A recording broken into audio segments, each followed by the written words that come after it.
For this video, we spoke to faculty and staff from all 10 campuses and asked them to tell us their story about why student mental health matters. It is our hope that their testimonials promote further engagement in offered mental health trainings, increased attention to the signs and symptoms of distress, and compassion for those in our community who struggle with mental health concerns. When did you first take an interest in student mental health, and why? I first took an interest when I saw an increasing number of students with conduct issues, also presenting other things like depression, stress, things like that. I think there's a close connection between student conduct and mental health, and it kind of got to a point where I realized I needed to educate myself more about the mental health side. Thank you, Courtney. Don, would you care to share your experience?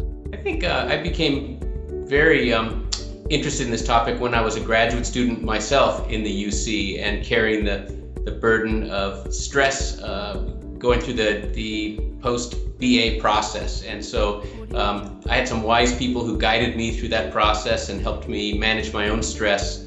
And so that was my introduction to the topic by facing some significant challenges myself. Can you tell us about a time when you were able to put your knowledge to work to help a student, colleague, or family member? Yes, I actually had a time around last year where I received a call from a professor because there was a student who had received an A on their first paper, and then the professor hadn't seen them for about 2 or 3 weeks. And they were a student who were absolutely involved on campus as well as participating in class. And so the professor was really worried about that student. I spoke with that student. They said that they felt like they were in a really sort of depressed state of mind and that they didn't want to come out of their residence hall room. And so we sat and we talked for about 45 minutes around all the challenges that they were having. And by the end of the conversation, the student assured me that they would actually meet me the next morning, where I walked them over to counseling and psych services. And so for me, that's one of the things that sticks out in my mind about why I also continue to do this work and why it's important. But it's also one of those stories where it's not just one person's responsibility on campus to make sure our students are safe, but it's everybody's, and we are a community. And so it was really helpful that that professor actually reached out to call someone. Great answer, Akira. Okay, Andrew, your turn. I certainly have helped a number of students, who maybe have come to my office hours and been, had a mental health issue or wanted to discuss a mental health issue. And so I've talked to them and I've tried to find appropriate referrals for them. Sometimes students have come to me hoping to see me, but that's not possible. That's not ethical for me to see a student. And so I try to discern what the concerns they have are and what the appropriate referral source would be. Often that's simply to CAPS, the Counseling and Psychological Services Center, but sometimes there's, they want to go more privately. And so really, the most common scenario is me being in the role of helping them find an appropriate referral. What are some signals that a student may be struggling that a staff or faculty member might notice?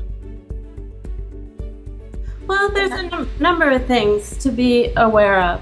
Oftentimes, students that are struggling psychologically show evidence of it in their physical demeanor. So they may be kind of disheveled, not taking care of how they dress or keeping up their personal hygiene. They might seem lethargic or listless, low energy. You may see big changes in terms of weight, either losing weight or gaining weight in a noticeable way.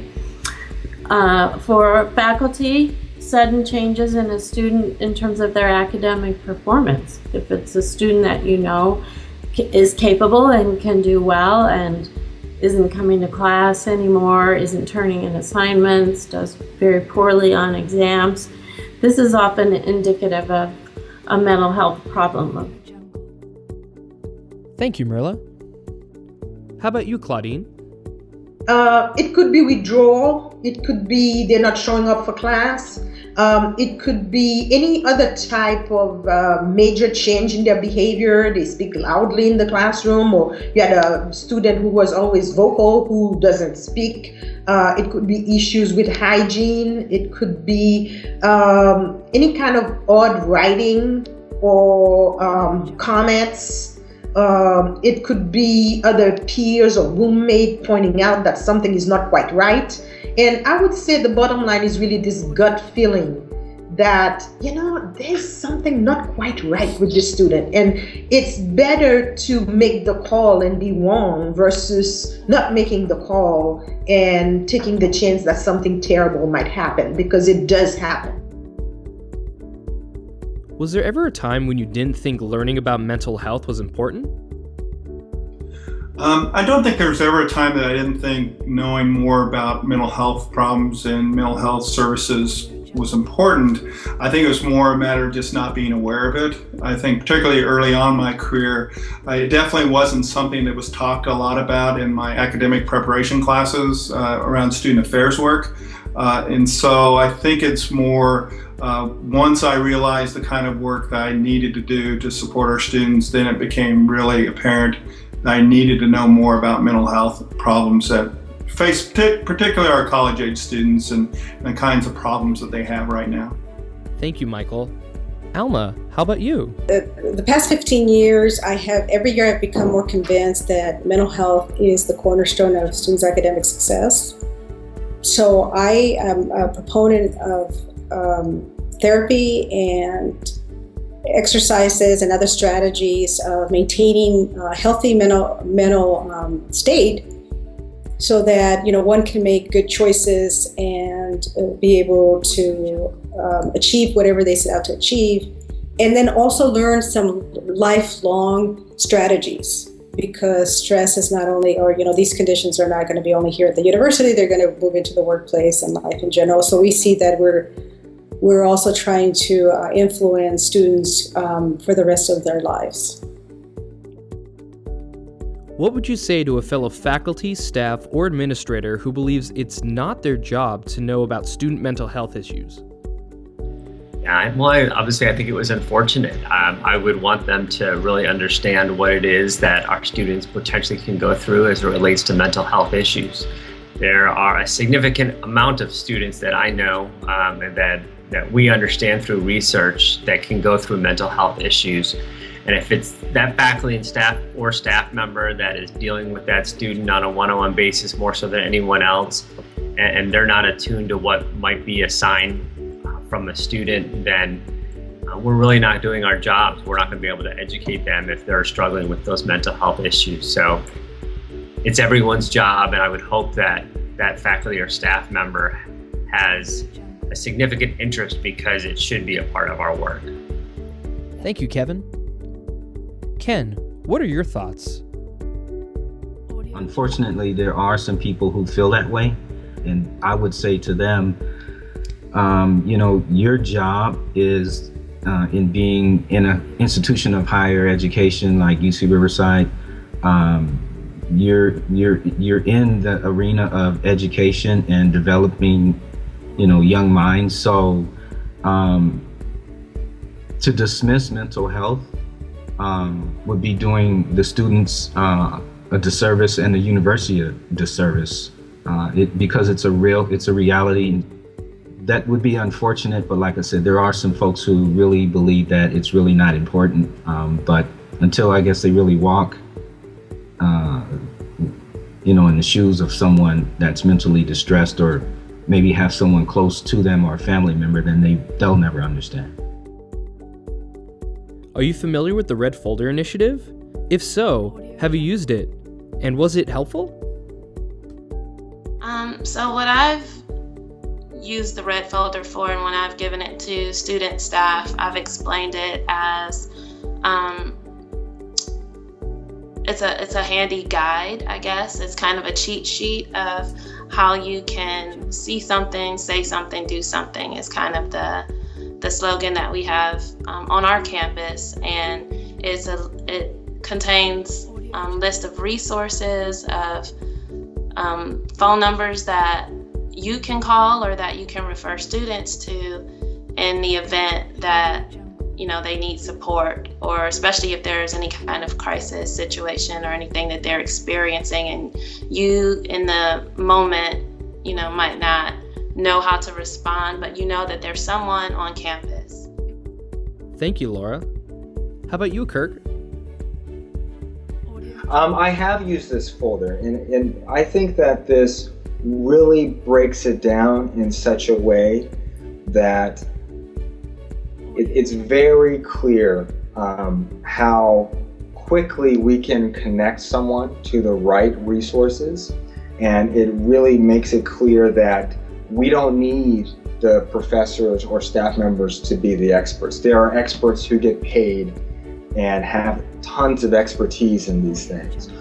I think whenever we see distressing behavior, when someone is acting out in any way, and this is an extreme example, but whenever we see behavior that is alarming to us, I think there's a tendency to maybe withdraw and perhaps try to avoid it and refocus on others. And again, I think that that's a disservice. I think we need to take the time to take a look at something like this folder, which is a great resource, and we need to make a call. And we need to be the ones to say, call up the counseling center or whatever, whichever the most appropriate, referral source is, and say, you know what, I noticed this.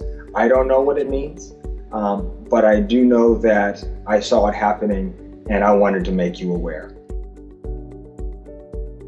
If you could say one thing about student mental health to faculty, staff, or administrators across all the UCs, what would it be?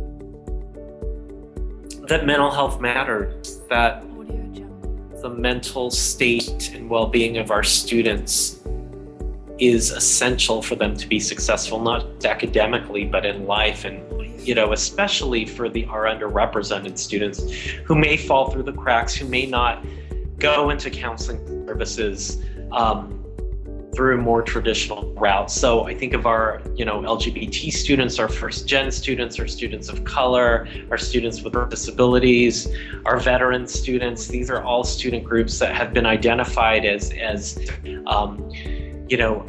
not accessing mental health. So my message would be that mental health matters, that we need to work to make sure all students are getting the resources they need, and that includes students who may just come to us directly about what their needs are, but that includes noticing the students who may not come to us and the students that may otherwise fall through the cracks.